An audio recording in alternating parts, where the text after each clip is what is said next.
welcome to another edition of Inquiring Minds. I am your host, Steve Harper, and with me, as always, my co host in the fabulous Donna Carlin. Donna, how are you doing today? I'm doing well. I'm really looking forward to this conversation, as if I don't look forward to all of them. But, really, I'm so looking forward to this one because I think it touches everyone. Yes, absolutely. I'm excited about this, and every time that we are doing these episodes, I feel like I'm just soaking in how much great stuff that you have to share, and these conversations are really they're really resonating with folks that are following us on social media and have tuned into our Inquiring Minds YouTube channel and are following the podcast. We're so grateful for that because I feel like every time we do this, we're really creating a really positive impact out there in the world. So I'm so grateful we elected to do this and click record. So what's our topic for today? This is my contribution to your ripple effect, by the way. I appreciate it. You're creating amazing ripples out there in the universe. Just in my universe alone, but in everybody else's as well. So And I'm going to actually put out a request for people to listen to these conversations and to continue them with people around them to yeah, see how they could influence people's thinking as well. That would be so cool. And yep, let us know how that goes. yes, Let's start a absolutely. movement of, per se. So this is good. So I have an interesting question to throw out there. Oh boy, here we go. Here we go. Who are you meant to be? Ooh, who So you? who are you meant to be? Uh huh. Not who you should be based on what somebody else thinks you should be. And that really applies to a lot of kids that are about to go into university, college, whatever, where they want to follow in their parents' footsteps because everybody before them had been a lawyer, had been a Yeah, whatever, a police officer, going to the whatever. military or yeah. Exactly. And, they're going to follow in their family's footsteps. Is that who they are meant to be? So, who are you meant to be deep down? Who do you truly believe you were meant to be because you do what you are? Remember that. Yeah. Yeah, that's a really interesting question because I wonder how many people, as you enter your adulthood, you come out of, high school or university and you're starting to look at the world in, all the possible directions that you can head. How many people stop at that point to actually ask that question of themselves? And then even as you get into kind of our age bracket and we look at the, sort of the back half of our lives and our careers, are we being consistent with who we want to be? And at any moment you can ask that question and you really, if you really are honest with yourself and you'll take the time to have that conversation with yourself, it's pretty amazing what the answers will, that bubble up. All that wide-eyed optimism, especially for me. I just turned 50, and I am in a weird kind of position where I'm doing things that I love to do, but it's not really who I want to be in total. And so, what do I want my next 10 years or 15 years to really be? And what do I want my legacy to be going forward? It doesn't necessarily have to be anything that's consistent with what I've done up to this point, because doing that feels like I'm creating a sense of obligation to live up to other people's impressions or perspectives of what I should be doing. I really am ready to kind of fully envisit this concept for myself because I know that there's more that I want to do, more that I want to accomplish, and there's more that I want to be. And so I was super excited about this. And I just think it's a really powerful question to ask yourself and have that deep, intimate conversation to ask, to listen for those answers. Think about it for a minute. When you tell people what you're thinking of going into as a field or what you're striving to accomplish, they all, whether or not they're aware of it or not, have a judgment, an opinion. Oh yeah. Why are you trying that? Nobody succeeds at that. Yeah. Um, I dealt with that in so many ways in my life, not from my parents. Thankfully, they were really supportive, even though half the time they didn't understand, what I wanted to be doing. Which, female going into percussion in the '60s, and '70s was are you out of your mind kind of question. Uh-huh. But they supported me. Yeah.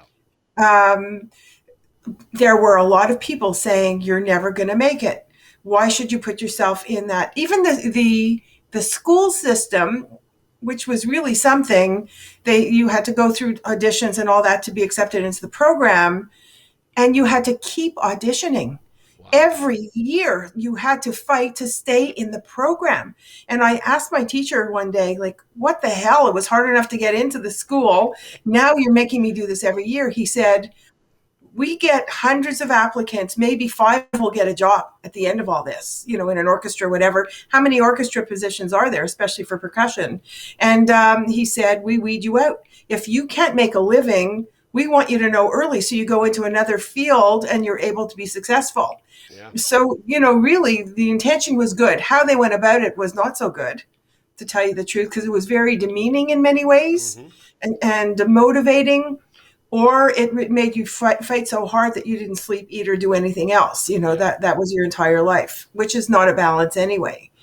I look at, what is the best advice we could give our kids when they ask us, I don't know what program to go in and all that, and to ask them to reveal, what their passions are, and then help them put the pieces of the puzzle together, is far more, serving than saying, just go into this program for now because you could get a job. Yeah. You're going to be working for a good portion of your waking hours. You might as well love what you're doing, right? Yeah. Um, but who are you meant to be? That's the core thing. If you are meant to be, I thought I was meant to be a professional musician for the rest of my life. Life dealt me a hand where I couldn't be. So Right. who am I meant to be? Right now, I'm meant to be somebody who enables others to be the best that they could be. And I know I'm in the right place. Yep. Yep. I don't think it's age determined. I really believe that, you talked about hitting 50, and you have X amount of years ahead of you. Every day counts. You know that. Yep. You create a ripple every single day, which impacts so many people. Define your why, what you are meant to be, and everything else falls into place. Yep. Yeah, I think, I think as you introduced this topic and we talked about it a little bit offline, I think the thing that is certainly proven true for myself and my career choice. My various career paths as an entrepreneur, I've gotten an opportunity to try on a lot of hats and do a lot of different things, and I'm very blessed and grateful for that. But it's also every experience has helped me get a little bit closer to helping me define who I want to be, who I ultimately want to emerge as. Um, and how many people waste their entire careers or their entire lives trying to live up to the expectations of other people because that's what they thought they needed to do. And you started off with this when you we first started the conversation about other people defining us, saying, you're why would you do that? Why would you even think about that? I just had a conversation with someone very close to me recently that I explained that sort of my vision for what I want to do with one of my software companies, and taking a step back and putting other people in control and giving up some sense of my identity relative to that, but I know what's best for my company going forward. And I got, it was amazing how negative I got that feedback, and you can't do that. That we would never, the company will never run as well. It'll never be consistent. It'll, you'd never be able to give up that control. And all I kept hearing was why you can't do it, why you shouldn't do it. And I kind of recognized that though I appreciate that perspective and I appreciate that opinion, for me to go, you're right, and let me just give up, I would just be giving in, and that in essence would be a loss in my column, and I don't want that. And so I think to a certain degree you have to be conscientious of those folks that are so quick to give you their opinion, so quick to tell you what you should or shouldn't be doing, and how that impacts your perception of what you really should be doing. Because I think that there's freedom in understanding that and appreciating that. And I do think to a certain degree for me, maybe it's a maturity thing. Maybe, 10, 15 years ago, I may not have been as open to saying, hey, I appreciate that. Thank you for sharing that. However, my perspective is the one that I'm putting forward is really the only one that matters, but I do have the ability to take in feedback and input from other people, but I can kind of keep it to the side to not pollute my way of thinking of what I know in my heart is the right direction. Little trick of the trade. Okay. When people start telling me what I should and shouldn't be doing, most of the time they're doing it out of the belief that their heart is in the right place and they want the best for me. It's very Yep, rare absolutely. because I feel threatened by what I'm doing. Um, they want to guide me, whatever it is. What I need to do in those instances and what I've learned to do over the years is to turn to them and say, I appreciate you sharing that with me because I know it's from a good place. Yep. What I'm asking of you is not whether or not I should do it because I will be doing it.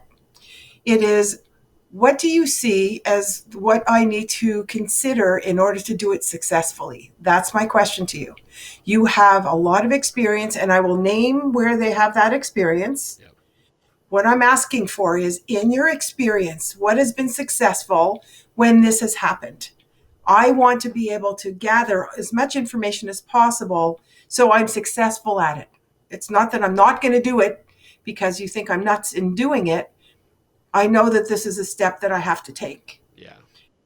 So I'm asking you because I respect you and your opinion.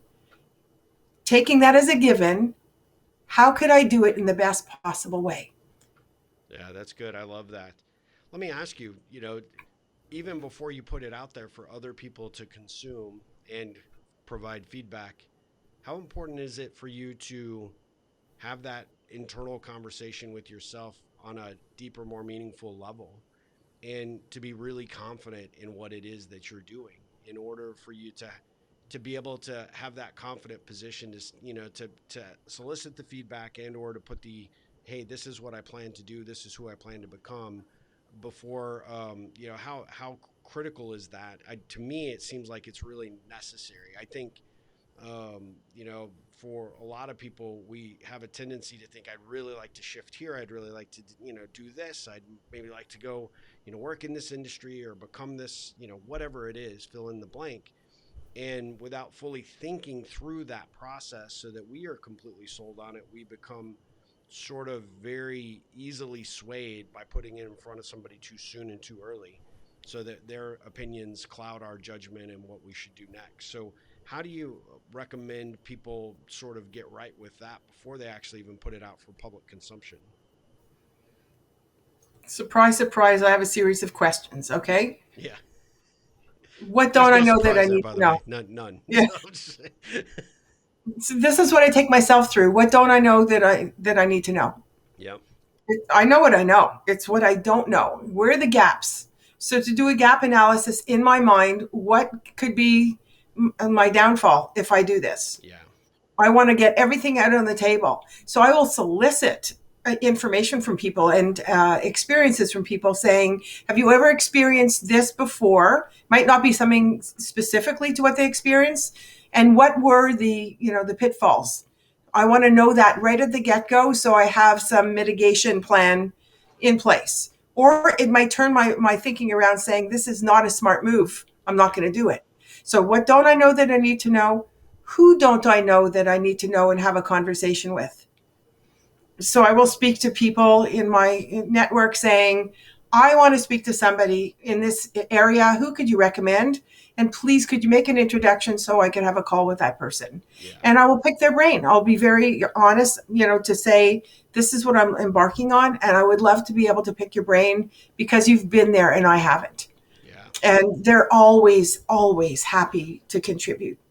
Well, I've never had a no. the takeaway that I get from that, though, is that those questions are that internal dialogue that you're having with Yes. yourself, which is pretty important. I think those are the things, I think if we're going to leave, our audience or, our listeners with anything to take away, ask that question of yourself. Start to dive in. Who do you want to be? Who do you want to become? Where do you want to go? and then ask those questions that Donna just put in front of you, because those are going to lead you direct to a direction and down a path that's going to not only make sure that you're on the right, path for yourself, but at the end of the day, that you're surrounding yourself with people that are there to support you. And I think that's really kind of key. And also be very specific about the feedback that you want. Yeah. Yeah. Contextualize, tell them why you want the feedback, what you're looking for, and what you appreciate about them in contributing it, in helping you build something. Not whether or not you should do it. You'll get back to them if you finally come under the overall impression that this was a mistake and you shouldn't embark on it. Fine. That's fine. You're doing your due diligence. You're doing the gap analysis in thinking, in people stuff, in what do you have to learn in order to be able to incorporate the right, components to whatever it is you're going to dive into. That also speaks to who are you meant to be. Yep. You're meant to be somebody who could make decisions on your own that serve you Yep. and that help you grow and be successful in life. So it's not that other people don't have better experiences than you, more knowledge, whatever it is they do. They don't have the combination of who you are and what you do that makes something that you're going to be doing unique to you. And they're not you, they're them. So that's a big factor. Well, as always, I just love these conversations. I mean, they are just they make my day. They are so empowering. I want anybody that might watch this episode, let us know what you think. Help us get a better perspective of what you took away from this episode, because that only makes these conversations more engaging and more powerful for you. And that's what we want to do. Inquiring Minds is all about opening up opportunities for you to think a little bit deeper in your own life and to start to have better conversations around the people that are most important to you in your work or in your personal life. Take these conversations forward and start asking some questions of yourself and of others. And so we really appreciate you tuning in and listening. So Donna, your website is donnacarlin.com. Mine is ripplecentral.com. And I think, as we've said on prior episodes, the best way to reach us is through those sites. There's also links to your social media on your website as well, right? That's right. And by the way, we also have an Inquiring Minds Facebook group. Oh, yep, Join yep. the group and throw in your 3 cents. We want to continue the conversations offline. Yes. I think that would be really powerful. Absolutely. And if you happen to be catching this on YouTube, definitely leave us a comment on the video. And if you happen to be listening to it on the podcast, please share it with your network, people that you think might benefit from these episodes. We greatly appreciate it. Inquiring Minds only grows because of you, so we would definitely appreciate Right. your listenership and also your viewership on YouTube and Facebook. So thank you so much, Donna. This was amazing. I clearly have some work to do. I'm going to move forward with some conversations, and I know who I'm going to come to for specific feedback. So keep your phone on. Always. All right. Well, until next time, it was great seeing you. I can't wait till our next conversation. Have a great day. You too.